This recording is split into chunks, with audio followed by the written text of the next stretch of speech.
ઓમ નમો ભગવતે વાસુદેવાય। જેમનું સ્વરૂપ અત્યંત ઉગ્ર અને વિશાળ છે, જેમનો વર્ણ શ્યામ કમળ પુષ્પ જેવો છે અને જે ભયાનક અટ્ટહાસ્ય કરી રહી છે, એ કાલરાત્રિ દુર્ગાદેવી આપ સૌનું કલ્યાણ કરે। મિત્રો, શારદીય નવરાત્રિના પાવન દિવસો ચાલી રહ્યા છે। આજે નવરાત્રિનો 7મો દિવસ છે। 7મા દિવસે નવદુર્ગાના 7મા સ્વરૂપ માં કાલરાત્રિની પૂજા કરવામાં આવે છે। માતા કાલરાત્રિનો રંગ ઘેરો, રાત્રિના અંધકાર જેવો કાળો છે। માં કાલરાત્રિ ગધેડા ઉપર સવાર છે અને અંધકાર તથા બુરાઈનો નાશ કરનારી દેવી છે। કાલરાત્રિ શબ્દ 2 શબ્દોથી બન્યો છે। કાલ એટલે સમય અને રાત્રિ એટલે રાત, એટલે કે કાલનો નાશ કરનારી દેવી કાલરાત્રિ। તેમનું સ્વરૂપ અતિશય ઉગ્ર અને રૌદ્ર છે, જે ભયાનક અટ્ટહાસ્ય કરે છે। જ્યારે માતા પાર્વતીએ શુંભ, નિશુંભ અને રક્તબીજને મારવા માટે પોતાનો સુવર્ણ રંગનો ત્યાગ કર્યો અને ક્રોધથી ભરાઈ ગઈ, ત્યારે તેઓ કાલરાત્રિ કહેવાય। દૈત્યોના સંહાર માટે તેઓ ગધેડા ઉપર સવાર થઈને હાથમાં અસ્ત્ર શસ્ત્ર ધારણ કરીને યુદ્ધ ભૂમિમાં આવી। માં કાલરાત્રિનું સ્વરૂપ અતિશય રૌદ્ર અને ભયાનક છે, પરંતુ તેઓ દયાળુ અને કલ્યાણકારી પણ છે। માં આદ્યાશક્તિએ આ સ્વરૂપ શુંભ, નિશુંભ અને રક્તબીજ જેવા દુષ્ટ દૈત્યોનો સર્વનાશ કરવા માટે ધારણ કર્યું હતું। દેવતાઓની રક્ષા માટે નવરાત્રિના 7મા દિવસે માં કાલરાત્રિ પ્રગટ થઈ હતી। માં કાલરાત્રિ એટલે માં કાળી પોતાના ભક્તોને ભય અને અકાળ મૃત્યુથી બચાવનારી દેવી છે। નવરાત્રિના 7મા દિવસે માં કાળીનું પૂજન આરાધના કરવામાં આવે છે। જ્યારે માં પાર્વતીએ ક્રોધિત થઈને રૌદ્ર સ્વરૂપ ધારણ કર્યું, ત્યારે તેમનો રંગ કાળો થઈ ગયો, તેથી તેમને માં કાળી પણ કહેવાય છે। માં કાળીની પૂજા આરાધના કરવાથી જીવનના તમામ પ્રકારના ભયમાંથી મુક્તિ મળે છે। માં કાળીની ઉપાસનાથી મનુષ્ય દરેક પ્રકારની સિદ્ધિઓ પ્રાપ્ત કરી શકે છે। તંત્ર મંત્ર કરનારાઓ માટે મહાકાળીની પૂજા ખાસ લોકપ્રિય માનવામાં આવે છે, કારણ કે તેમની પૂજા મધ્યરાત્રે કરવાની વિધિ છે। મહાકાળી દુષ્ટોનો વિનાશ માટે તથા પોતાના ભક્તોની રક્ષા કરવા માટે જાણીતી છે, તેથી તેમને વીરતા અને સાહસનું પ્રતીક માનવામાં આવે છે। માં આદ્યાશક્તિએ પોતાના વિવિધ સ્વરૂપોમાં મહિષાસુર, ધૂમ્રલોચન, તારકાસુર, બાણાસુર, ચંડમુંડ જેવા અનેક દૈત્યોનો સંહાર કર્યો હતો। દેવી દુર્ગાએ મહાભયાનક રક્તબીજનો વધ કરવા માટે પોતાના તેજમાંથી માં કાલરાત્રિને ઉત્પન્ન કરી। માં કાલરાત્રિ ભક્તોનો ઉદ્ધાર કરનારી દેવી છે। તેઓ ભક્તોને રિદ્ધિ સિદ્ધિ પ્રદાન કરે છે। અસુરોનો વધ માટે તેઓ કાલરાત્રિ બની। તેમનું શરીર રાત્રિના અંધકાર જેવું કાળું છે। તેમના વાળ વિખરાયેલા છે। ગળામાં વીજળી જેવી મુંડમાળા ધારણ કરેલી છે। તેમના 4 હાથ છે, એક હાથમાં ખડગ, બીજા હાથમાં લોખંડનો કાંટો। આ અસ્ત્ર શસ્ત્ર વડે માં કાળીએ રક્તબીજનો વધ કર્યો હતો। તેમના 3 નેત્ર છે અને ક્રોધથી ભરાયેલા હોવાથી તેમના શ્વાસમાંથી અગ્નિજ્વાળા પ્રગટ થઈ હતી, જેના કારણે બધા દૈત્ય દહન થઈ રહ્યા હતા। માતા પાર્વતીએ દેવી કાલરાત્રિનું આ સ્વરૂપ કેમ ધારણ કર્યું, તેના પાછળ પણ એક સુંદર પૌરાણિક કથા છુપેલી છે। ચાલો હવે એ કથાનું શ્રવણ કરીએ। પરંતુ કથા શરૂ કરતા પહેલા જો તમે ચાહો છો કે માં દુર્ગાના આ 7મા સ્વરૂપ માં કાલરાત્રિના આશીર્વાદ, તેમની કૃપા હંમેશા તમારા ઉપર, તમારા સંતાનો ઉપર, તમારા ઘર પરિવાર ઉપર બની રહે, તો આ વિડીયોને એક લાઈક કરી કોમેન્ટમાં જય માં દુર્ગામાં અથવા જય માં કાલરાત્રિ અવશ્ય લખી લેજો, જેથી એમના આશીર્વાદ હંમેશા તમારા ઉપર બન્યા રહે। તો ચાલો આજની સુંદર પૌરાણિક કથાનું શ્રવણ કરીએ। તો કથા અનુસાર શુંભ, નિશુંભ અને રક્તબીજ નામના દૈત્યોએ 3 લોકોમાં પોતાનું અત્યાચાર ફેલાવી દીધું હતું।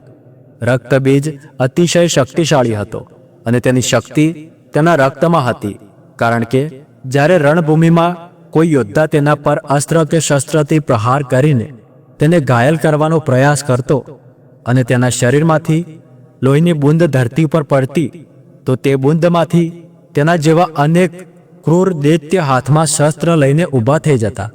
જ્યાં જ્યાં તેના રક્તની બૂંદ પડતી, ત્યાં ત્યાં તેના જેવો જ શક્તિશાળી રાક્ષસ ઉત્પન્ન થઈ જતો। તેને આ પ્રકારનું વરદાન મળ્યું હતું, જો કોઈ તેને મારવાનો પ્રયાસ પણ કરે તો તેના જેવા અનેક રાક્ષસ ઉત્પન્ન થઈ જતા, અને આ રીતે તેને કોઈ મારી શકતું ન હતું. દેવતાઓ પણ તેનાથી પરાજિત થઈ ગયા હતા. તેથી તેણે ત્રણેય લોકોમાં વિજય મેળવી દેવતાઓ પર અત્યાચાર શરૂ કર્યો. હવે બધા દેવતાઓ દુઃખી થઈને મા પાર્વતી પાસે આવ્યા અને પોતાની વ્યથા કહી. માતા પાર્વતીને પ્રાર્થના કરતા તેમને વિનંતી કરી કે આ દુષ્ટ દૈત્યથી તેમની રક્ષા કરો. દેવતાઓનું દુઃખ સાંભળી માતા પાર્વતી અતિશય ક્રોધિત થઈ ગઈ. તેમણે પોતાનું રૌદ્ર સ્વરૂપ ધારણ કર્યું. મા આદ્યાશક્તિમાં દુર્ગાએ આ રક્તબીજ સાથે યુદ્ધ કર્યું, પણ જેટલી વખત મા આદ્યાશક્તિ રક્તબીજના અંગને કાપ્યો એટલી વખત તેના શરીરમાંથી લોહીની બૂંદ ધરતી ઉપર પડતી અને તેમાંથી નવા દૈત્યો ઉત્પન્ન થઈ જતા. ત્યારે મા આદ્યાશક્તિએ પોતાના સ્વરૂપમાંથી દેવી ચંડિકાને આદેશ આપ્યો કે જ્યારે હું આ રાક્ષસ પર પ્રહાર કરું ત્યારે તેના શરીરમાંથી જે પણ લોહીની બૂંદ પડે તેને જમીન પર પડવા દેવી નહીં, તે પહેલાં જ તેને પી જવી. એક પણ લોહીની બૂંદ ધરતી ઉપર નહીં પડે તો જ તેના જેવા બીજા અસુર ઉત્પન્ન નહીં થાય, અને ત્યારે જ આ રક્તબીજનો વધ થશે. મા આદ્યાશક્તિના આદેશ પ્રમાણે દેવી ચંડિકાએ તેમ જ કર્યું. મા ચંડિકાનું રૂપ ઉગ્ર બની ગયું. તેમણે પોતાનું મુખ વિકરાળ કરી લીધું, અને જેમ જેમ મહાકાળી દૈત્યનો સંહાર કરતી ગઈ તેમ તેમ મા ચંડિકાએ તે તમામ લોહીની બૂંદો પીવાનું શરૂ કરી દીધું. મા ચંડિકાએ ઘણા રાક્ષસોને ગળી લીધા અને રક્તબીજના લોહીની એક બૂંદ પણ ધરતી પર પડવા દીધી નહોતી. આ રીતે અંતેમાં આદ્યાશક્તિ પોતાના આ સ્વરૂપથી રક્તબીજનો નાશ કર્યો અને દેવતાઓની રક્ષા કરી. આજે પણ મા કાળી પોતાના ભક્તોના જીવનમાં આવતી મુશ્કેલીઓને દૂર કરીને તેમની રક્ષા કરે છે અને જીવનમાં સુખ સમૃદ્ધિ પ્રદાન કરે છે. મા કાળીનું નામ લેતા જ દુષ્ટ શક્તિઓ ડરીને ભાગી જાય છે.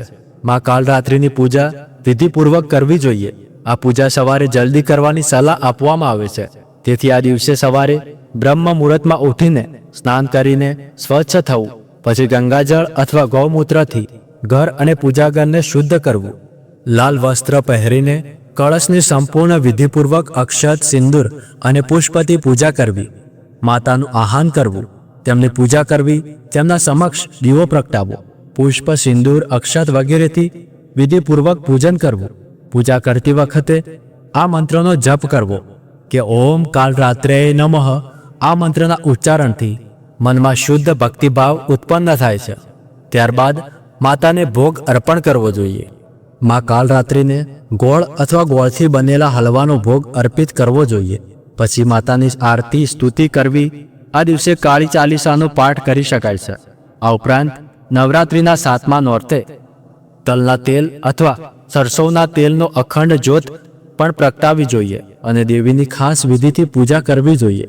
જો તમે 7મા નોરતાની રાત્રે જ્યોત પ્રગટાવો છો તો યાદ રાખો કે આ અખંડ જ્યોત 9મીની પૂર્ણાહુતિ સુધી પ્રગટાવવી જોઈએ, કારણ કે આથી 7મ, 8મ અને 9મ આ ત્રણેય મહાવ્રતોનું પાલન પૂર્ણ થાય છે. નવરાત્રિના 7મા નોરતાની રાત્રે મા કાળીનું પૂજન કરવાનું પણ વિધાન છે. તેમની પૂજા કરતી વખતે મંત્રોનો જપ કરવો જોઈએ, જેથી મા સદાય પ્રસન્ન રહે. મા કાલરાત્રિની સંપૂર્ણ વિધિવત પૂજા, આરાધના અને ઉપાસના કરવાથી મા કાળી પોતાના ભક્તો પર અતિ પ્રસન્ન થાય છે. તેઓ તમામ મનોકામનાઓ પૂર્ણ કરનારી, સમગ્ર જગતનું પાલન પોષણ કરનારી, પાપોનો નાશ કરનારી અને તમામ બંધનોમાંથી મુક્તિ પ્રદાન કરનારી છે. આ રીતે માતાની વિધિપૂર્વક પૂજા કરીને એમ પ્રાર્થના કરવી જોઈએ કે હે મા કાલરાત્રિ, હે મા ભવાની, જો તમારી પૂજા આરાધના દરમિયાન મારા તરફથી કોઈ ભૂલ કે ત્રુટિ થઈ જાય તો કૃપા કરીને ક્ષમા કરજો. અમ પર સદાય તમારી કૃપા વરસાવજો. ભગવાન શ્રી કૃષ્ણની શુદ્ધ ભક્તિ પ્રાપ્ત કરવાનો મારો માર્ગ સરળ બનાવજો. મારા માર્ગમાં આવતા બધા અવરોધોનો નાશ કરી મને ભક્તિ પ્રદાન કરજો. આ રીતે પ્રાર્થના કરતા તમે નવરાત્રિના 7મા દિવસની પૂજા કરી શકો છો.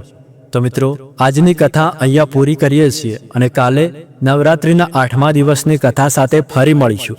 જો આ કથા સાંભળવા માટે તમે હજુ સુધી અમારી ચેનલ સંપૂર્ણ જ્ઞાન ગુજરાતીને સબસ્ક્રાઇબ ન કરી હોય તો સબસ્ક્રાઇબ કરી લેજો. આ કથાને તમારા પરિવાર અને મિત્રોને પણ મોકલી દો અને આ વિડીયોને એક લાઈક કરી કોમેન્ટમાં જય મા દુર્ગા અવશ્ય લખી લેજો, કેમ કે જે અમારા વિડીયોને લાઈક કરે છે, કોમેન્ટ કરે છે, તેમના માટે અમે ભગવાન પાસે પ્રાર્થના કરીએ છીએ કે એમના ઘરમાં ક્યારેય દુઃખ કે દરિદ્રતા ના આવે. તો મિત્રો, વિડીયોને એક લાઈક અવશ્ય કરી લેજો. તો ચાલો હવે કાલે ફરી મળીશું. ત્યાર સુધી ધન્યવાદ.